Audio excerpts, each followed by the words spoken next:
Good morning, class 7th. Welcome to your English class. This is your book Smart English course book, D.A. Trussler की लिखी हुई। और आज हम आपका जो चैप्टर था पूर्णा मालावत के बारे में, on the top of the world, उसको आगे बढ़ाएंगे। आपने कल देखा हुआ था कि पूर्णा मालावत जो थी उन्होंने किस तरह से, ये लेडी हैं, इन्होंने एवरेस्ट की चढ़ाई की और उसको करने के लिए उन्हें किन किन ट्रेनिंग से और कैसे सिलेक्शन से होकर गुजरना पड़ा।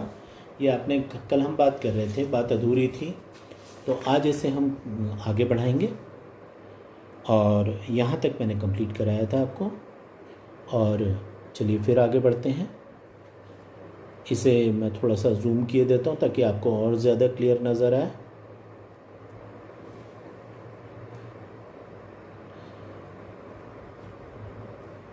Praveen Kumar sent the top 20 who finished the course at Bhongi Rock to the Himalayan Mountaineering Institute at Darjeeling.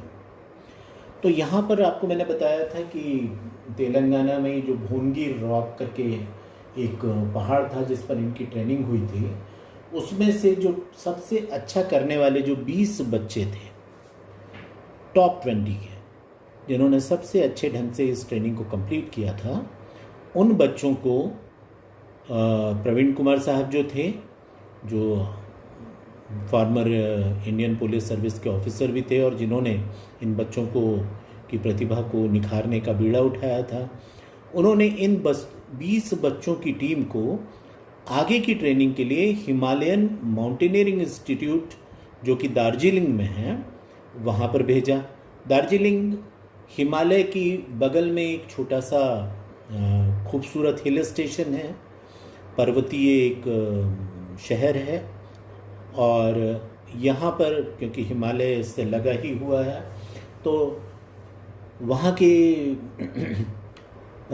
पर बहुत सारी ये रॉक क्लाइंबिंग वगैरह की चीज़ें प्रमोट होती रहती हैं। एक हिमालयन माउंटेनिंग इंस्टीट्यूट भी है दार्जिलिंग में, जहाँ पर जो लोग ऊंची ऊंची पर्वतमालाओं में उनके पीक्स को फतह करना चाहते हैं, उनके लिए ट्रेनिंग होती है। तो यहाँ पर इन बच्चों को भेजा गया। They were the youngest team to scale 17,000 feet to reach the top of Mount Renock in the Kanchenjunga range. वहाँ पर बहुत सारे लोग और भी आए हुए थे। इनमें से ये जो टीम 20 बच्चों की गई थी वहाँ पर, ये यंगेस्ट थे, ये सबसे कम उम्र के बच्चे थे। और इन्होंने 17,000 फीट का एक माउंट रेनॉक है, माउंट रेनॉक वहाँ की एक पर्वत चोटी का नाम है जो कंचनजंगा माउंटेन रेंज है। कंचनजंगा माउंटेन रेंज, उसमें एक चोटी है जिसका नाम है माउंट रेनॉक। उसको इन्होंने उस पर जीत हासिल की। To get used to -30 degrees 30 degrees Celsius, the team went to the mountain ranges surrounding Ladakh. अब आपको पता होना चाहिए कि हिमालय में जहाँ पर एवरेस्ट वगैरह को फतह करने का जो लक्ष्य इस टीम के सामने था, तो इसके लिए बहुत सारी चीज़ें, ये लोग तेलंगाना से आए थे और तेलंगाना काफ़ी गर्म जगह है, वहाँ का जो क्लाइमेट है वो बहुत गर्म है। जबकि हिमालय और हिमालय की जिन चोटियों की बातें हम कर रहे हैं, वहाँ पर जो तापमान होता है वो 0 यानी बर्फ़ बनने का जो तापमान होता है 0 डिग्री सेल्सियस, उससे भी बहुत बहुत नीचे रहता है। तो इन्हें उस ठंड की आदत पड़ जाए, ये एक्लेमेटाइज हो जाएं, इसीलिए इन्होंने इन बच्चों को आगे भेजा लद्दाख के पास। वो किस लिए? ताकि इनमें 0 से 30 डिग्री यानी -30 डिग्री सेल्सियस -30 डिग्री सेल्सियस का टेम्परेचर एक्सट्रीम होता है, बहुत ज़्यादा होता है, बहुत ही मतलब कम टेम्परेचर होता है ये। इस पर आम आदमी तो जीवित ही नहीं रह सकता इतने टेम्परेचर पर। तो उस जगह पर लद्दाख के आसपास के जो रेंजेस थे वहाँ पर इन बच्चों को भिजवाया गया ताकि उस ठंड को सहने की आदत इन पे पड़ जाए। लेकिन क्योंकि ये बड़ी बहुत गर्म जगह से आए हुए थे, तो Purna fell ill as she had not received sufficient acclimatisation. अब जो पूर्णा थी, इन्हें तो भाई आदत ही नहीं थी इतने ठंड में कभी रहने की। जैसे मैंने बताया कि तेलंगाना तो बहुत गर्म जगह है, तो ये बेचारी बीमार पड़ गई वहाँ पर, क्योंकि इनको सफिशिएंट एक्लेमेटाइजेशन नहीं मिला था। एक्लेमेटाइजेशन का अर्थ होता है कि जब आपको किसी गर्मी से ठंडी में या ठंडी से गर्मी में जाना है, तो ग्रेजुअली आपको धीरे धीरे धीरे धीरे टेम्परेचर बढ़ा के उस टेम्परेचर तक ले जाते हैं, या अगर ठंड की आदत डालनी है तो धीरे धीरे तक ठंड की तरफ ले जाते हैं, ताकि आपका शरीर उसके लिए अनुकूल हो सके। तो वो जो अनुकूलन होता है उसे ही एक्लेमेटाइजेशन कहते हैं। तो ये कई जगह पे जो हमारे अंतरिक्ष यात्री अंतरिक्ष में जाते हैं तो वहाँ पे ज़ीरो ग्रेविटी होती है, मतलब गुरुत्वाकर्षण नहीं होता, तो उसके लिए उनको एक्लेमेटाइज किया जाता है। जो गहरे समुद्रों में गोता लगाते हैं उन गोताखोरों के लिए भी एक्लेमेटाइजेशन ज़रूरी होता है। उसी तरह से जो माउंटेन पीक्स में जो चढ़ाई करने वाले पर्वतारोही होते हैं, इनको भी एक्लेमेटाइज किया जाता है। लेकिन क्योंकि पूर्णा मालावत जो थी, उनको सफिशिएंट एक्लेमेट, जितना उनको अनुकूलन की ज़रूरत थी, जितना इनको धीरे धीरे उसके काबिल बनाना था इनकी बॉडी को, वो नहीं हुआ था। और अचानक जब ये गर्म जगह से ठंडी जगह पे पहुंची तो ये बीमार पड़ गई। But they did not worry her, but that did not worry her. She was 13 and some people believed that at that tender age a girl should not be made to do such difficult tasks. जब ये सारी चीज़ें हो रही थी तब आप जानते हैं कि पूर्णा की उम्र कितनी थी? वो सिर्फ 13 साल की थी। 13 साल यानी ऑलमोस्ट आप लोगों की हम उम्र रही होंगी।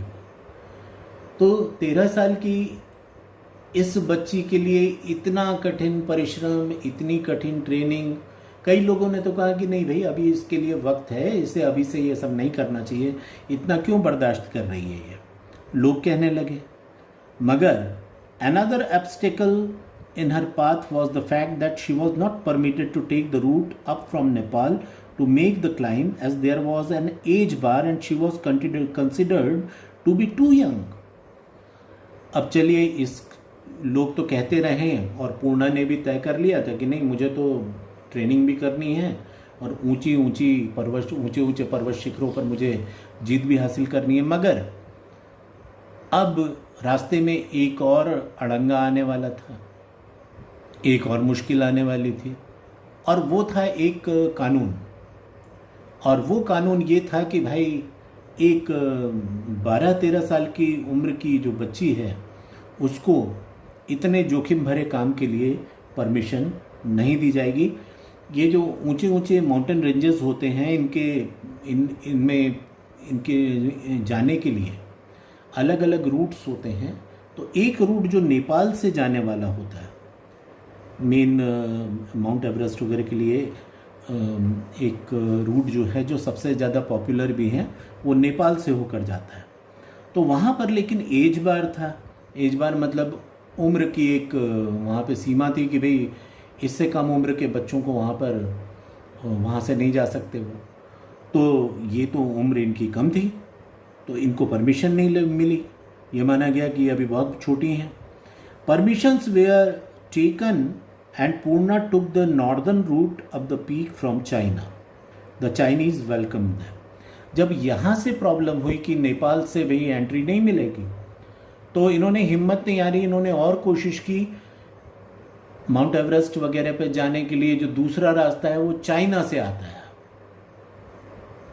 चाइना जो कंट्री है वहाँ से एक दूसरा रास्ता, चाइना में ऐसा कोई नियम नहीं था, तो वहाँ से जो चाइनीज़ थे उन्होंने इन्हें परमिशन दे दी कि चलो आप चाइना से होकर यहाँ पर जा सकते हो।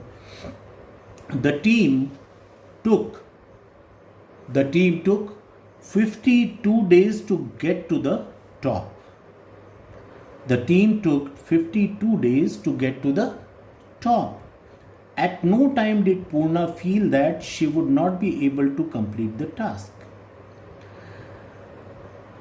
अब ये जो टीम है इसे 52 डेज लगे, 52 दिन, 52 डेज, ऑलमोस्ट 2 महीना समझ लीजिए।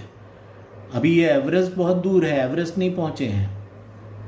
एवरेस्ट की चढ़ाई जहां से शुरू होती है वहां पहुंचने में इन्हें 52 डेज लगे, लेकिन एक बार भी पूर्णा ने ऐसा नहीं सोचा कि ये बड़ा कठिन कार्य और मैं इसे नहीं कर सकती ना। उन्होंने बाकायदा मन बना लिया था और ये 52 डेज की जो चढ़ाई थी, जिसको पूरा करने के बाद when they reached base camp they heard of the death of 17 climbers, और वहाँ से वो पहुँचे बेस कैंप। बेस कैंप कहलाता है एक कैंप जहाँ पर माउंटेनियर्स जहाँ पर जाते हैं, थोड़ा आराम करते हैं।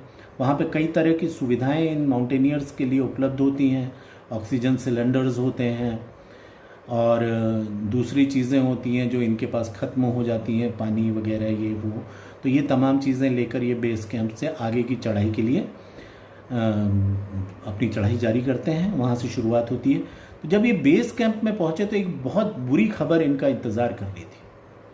वो बुरी खबर क्या थी? वहाँ पर इन्हें पता चला कि एवरेस्ट की चढ़ाई चढ़ने वाले जो 17 क्लाइंबर्स, 17 जो माउंटेनियर्स थे, वो एवरेस्ट की चढ़ाई के दौरान मारे गए हैं, मृत्यु हो गई है उनकी, एक्सीडेंट हुआ है। आपको ये सुनकर मतलब यहाँ पर हम लोग अंदाज़ा नहीं लगा सकते कि एवरेस्ट की ऊंचाई कितनी होगी, और हम ये भी अंदाज़ा नहीं लगा पाते कि कैसा होगा रास्ता जिससे होकर ये माउंटेनियर्स गुज़रते हैं। तो आपको मैं बता दूं कि अब तक सैकड़ों जाने जा चुकी हैं, सैकड़ों, और अभी भी उन रास्तों पर जहाँ से इन पर्वतारोहियों को गुज़रना पड़ता है उसके अगल बगल गहरी खाइयाँ हैं, जहाँ पर स्लिप होकर कोई माउंटेनियर गिर गया है, कोई एक्सीडेंट हो गया, उनकी लाशें तक नहीं निकाली जा सकी हैं अभी तक वहाँ से। वो आज भी बर्फ़ में वैसी पड़ी हैं वहाँ। तो आप समझ सकते हैं कि कितना दुर्गम रास्ता होगा। तो जब ये बेस कैंप में पहुंची पूर्णा, तो इन्होंने 17 क्लाइंबर्स की डेथ की खबर सुनी। ऐसे वक्त एक आम इंसान होता तो वो क्या करता, ज़रा सोच के देखिए। वो तो हिम्मत ही हार जाता, वो तो सोच लेता कि भाई हमें अपनी जान ज़्यादा प्यारी है, हमें ये सब नहीं करना है, क्या फ़ायदा। तो लेकिन ऐसा नहीं था। अगर ऐसा होता तो आज उनके बारे में हम यहाँ पर नहीं पढ़ रहे होते, तब तो वो एक आम लड़की बनकर रह जाती। Purna was brave, but when she saw dead bodies on the final stretch of her climb she was afraid for the second time. Purna यूँ तो बहुत बहादुर थी, लेकिन जब एवरेस्ट की चढ़ाई के दौरान यह अपने फाइनल स्ट्रेच में थी, तो आखिरी जब उनका वो चल रहा था, तो जब उन्होंने वहाँ पर डेड बॉडीज़ देखी, जैसा मैंने बताया कि बहुत सारी डेड बॉडीज़ ऐसी हैं जो अब तक वहाँ से निकाली नहीं जा सकी, हटाई नहीं जा सकी। तो अब ज़रा सोचिए कि आप वहाँ से गुजर रहे हैं और आपके अगल बगल इधर उधर डेड बॉडीज़ पड़ी हुई हैं, तो अच्छे अच्छे बहादुरों का दिल दहल जाता है, क्योंकि किसी को भी अपनी जान सबसे ज़्यादा प्यारी होती है। और यहाँ पर आप जानिए कि जितने लोग भी मारे जाते हैं वो भी उतने ही बहादुर और उतने ही डिटर्मिन्ड होते हैं, उतनी ही वैसी ही ट्रेनिंग से होकर गुजरे होते हैं, मगर उसके बाद भी हादसे हो जाते हैं, उसके बाद भी लोगों की जानें चली जाती हैं। तो जब ये डेड बॉडीज़ उन्होंने अपने आसपास देखी, तो अपनी ज़िंदगी में दूसरी बार उन्हें वाकई डर लगा, भयभीत हुई। She realized that the bodies were there because there was no one to take them back from that height.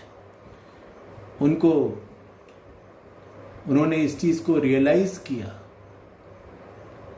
इस चीज़ की समझ पैदा हुई कि ये बॉडीज़ यहाँ पर इसलिए पड़ी हुई हैं क्योंकि यहाँ से इनको नीचे ले जाने वाला भी कोई नहीं है। जब कोई इंसान मरना तो सभी को है, लेकिन कोई भी इतनी एकाकी मौत नहीं चाहता कि आप मर जाएं और आपकी बॉडी को, आपके शव को, आपकी लाश को अंतिम संस्कार भी नसीब ना हो, आपके करीब के जो लोग हैं, आपके परिवार के जो लोग हैं वो आपको देख भी ना पाए। ऐसी मौत तो मेरा ख्याल है कोई भी नहीं चाहता, और ये सब इन्होंने अपनी आंखों से देखा। ये किसी का भी हौसला तोड़ देने के लिए काफ़ी था, मगर जैसे मैंने आपसे कहा कि ये एक बहुत बहादुर युवती हैं पूर्णा मालावत, और इतने सब देखने के बाद, सुनने के बाद भी उन्होंने हिम्मत नहीं हारी। आगे बढ़ते हैं। At 6 AM on 25th May 2014, 13-year-old Purna Malawat became the youngest girl to climb Everest, the tallest mountain on earth. और 25 मई 2014, 25th of May 2014 का दिन आया। सुबह का वक्त था, 6 बज रहे थे, जब पूर्णा मालावत ने एवरेस्ट पर कदम रखा। और इसके साथ ही ये 13 बरस की बच्ची, 13 साल की बच्ची दुनिया की सबसे कम उम्र की बच्ची बन गई जिसने माउंट एवरेस्ट पर फतह हासिल की थी। ये छोटा मोटा काम नहीं था। लोग कई कई दफ़ा कोशिशें करते हैं, बहुत मैच्योर, बहुत मंजे हुए, बहुत उम्र के अनुभवी लोग, लेकिन माउंट एवरेस्ट अक्सर हाथों से फिसल जाता है, नहीं पहुंच पाते वहाँ पर। वहीं पर ये बच्चे, जो हमारी एक हिंदुस्तानी बच्ची है, एक इंडियन गर्ल है, उसने 25 मई 2014 की सुबह 6 बजे सिर्फ 13 साल की उम्र में माउंट एवरेस्ट पर जीत हासिल की, जो कि दुनिया का सबसे ऊंचा पर्वत शिखर है। और ऐसा करने वाली वो दुनिया की सबसे कम उम्र की पहली बच्ची बनी। ये रिकॉर्ड मेरा ख्याल है आने वाले बरसों तक कोई नहीं तोड़ पाएगा। They stayed there for 15 minutes. और माउंट एवरेस्ट पे जो इतना मुश्किल चढ़ाई करके जब वहाँ पहुँचे, तो वहाँ पर कितना देर रुक पाए ये लोग? सिर्फ 15 मिनट, ओनली 15 मिनट्स। आपको बता दूं कि माउंट एवरेस्ट की हाइट मतलब 8000 मीटर्स से भी ज़्यादा है। मतलब यूँ समझ लीजिए कि ज़मीन से लेकर ऊपर 8 किलोमीटर आप ऊपर जाएं तो पूरे बादलों वगैरह को आप पार करके ऊपर पहुंच जाएंगे। इतनी ऊंचाई पर है माउंट एवरेस्ट। और वहाँ पर पल पल पर मौसम बदलता रहता है और तेज़ आंधियाँ आ जाती हैं, हवाएं बहुत तेज़ चलती हैं, ऑक्सीजन की बहुत कमी होती है, इसीलिए दम फूलने लगता है, हाँफने लगता है इंसान, और बड़ा मुश्किल होता है वहाँ पे चढ़ाई करना। और जब एक बार आप माउंट एवरेस्ट पर पहुँच जाते हैं तो आपके पास ज़्यादा वक्त नहीं होता, क्योंकि मौसम पल पल पर बदल रहा होता है। तो यहाँ पर ये मात्र 15 मिनट रुक पाएँ, और वहाँ से she immediately called up doctor RS Praveen Kumar, he congratulated her. और वहाँ पर उन्होंने माउंट एवरेस्ट से सबसे पहले किसे फ़ोन लगाया? अपने सेक्रेटरी सर को, जो उनके गुरु थे, डॉक्टर RS प्रवीण कुमार। उनको ये खुशखबरी उसने सबसे पहले दी कि सर मैं माउंट एवरेस्ट पर हूँ अभी। अब सोचिए ज़रा कि प्रवीण कुमार साहब को कितनी खुशी मिली होगी। उन्होंने उसे कॉन्ग्रेचुलेट किया, उसे बहुत बधाई दी। पूर्णा एंड आनंद, पूर्णा के साथ आनंद भी थे, जिनका बेसिक ट्रेनिंग के बाद जो मैंने आपको बताया था कि 2 लोगों का सिलेक्शन हुआ था, आनंद कुमार। तो ये दोनों के दोनों they took photograph at the summit and began the long walk back. और इसके बाद उन्होंने वहाँ पर एवरेस्ट पर्वत शिखर पर कुछ अपने कैमरे से फ़ोटोग्राफ्स वगैरह लिए और वहाँ से अब इनका उतरना शुरू होता है, जो कि बहुत लंबा रास्ता और बहुत ही मुश्किल रास्ता। The curves and the extreme cold did not trouble Purna and Anand. It was the tasteless, bland, packaged food that they did not like. रास्ते में बहुत तीखे मोड़ थे, गहरी गहरी खाइयाँ थी, मुश्किल रास्ते थे, मगर इन सब से पूर्णा और आनंद उतने ज़्यादा परेशान नहीं थे जितने परेशान थे ये अपने खाने से।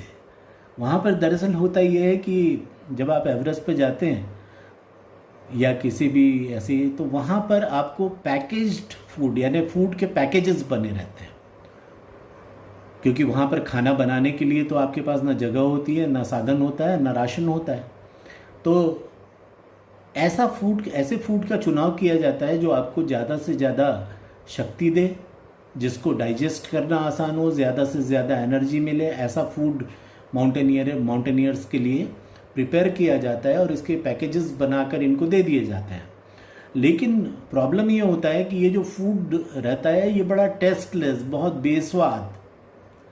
अब सोचिए कि इतनी लंबी चढ़ाई, कई हफ्तों से आप चले जा रहे हैं, उस माउंटेन पीक को फतह करने के लिए आप लगे हुए हैं और ढंग का खाना तक नहीं मिल पा रहा है।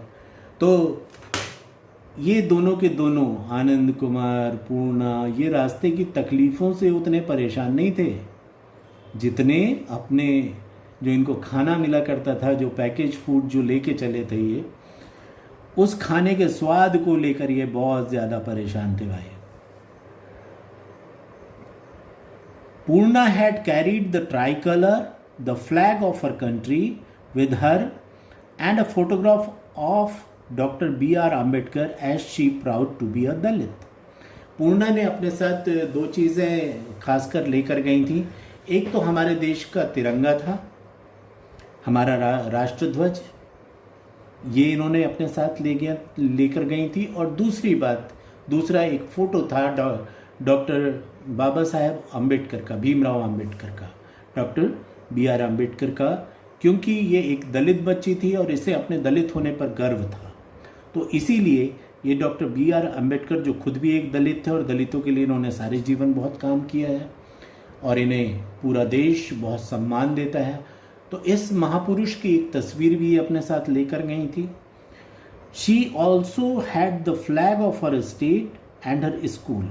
इसके अलावा इनके पास और 2 झंडे थे। एक तो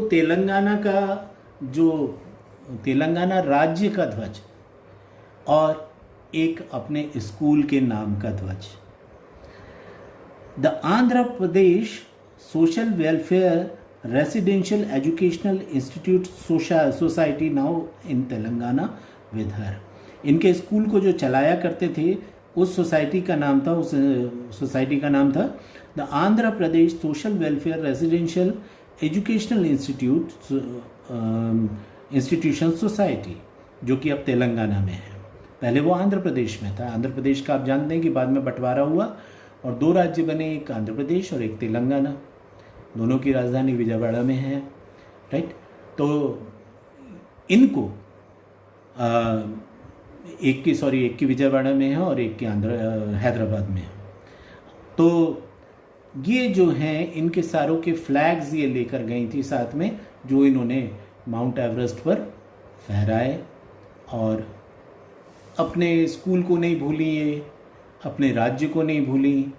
डॉक्टर B.R. अम्बेडकर का भी इतना सम्मान था मन में कि उनका भी ये उनकी तस्वीर लेकर गई थी। अपने राष्ट्र का नाम इन्होंने गौरवान्वित किया था, तो अपना राष्ट्रध्वज भी साथ में लेकर गई थी।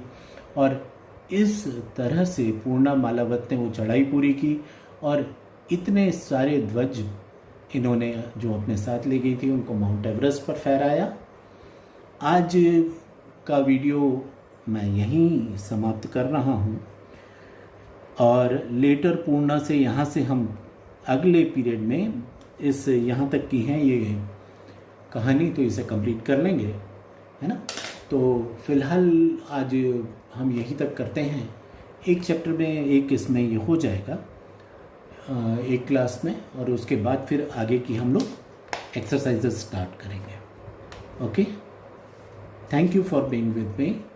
अगले चैप्टर पे मिलिए, तब तक मेहनत करते रहिए और चैप्टर रीड कीजिए, डिफ़िकल्ट वर्ड्स के मीनिंग्स खोजिए और साथ ही साथ लेसन को खुद समझने की कोशिश कीजिए कि सर ने जो कुछ भी हमें इनके अर्थ बताए थे कि भाई कुछ जो लिखा हुआ है उसके जो मीनिंग्स बताए थे, अब जब मैं वहाँ पर आपको बताने के लिए नहीं हूँ आपके पास, तब भी इसको पढ़ कर के आप उसके मीनिंग्स निकाल पा रहे हैं या नहीं।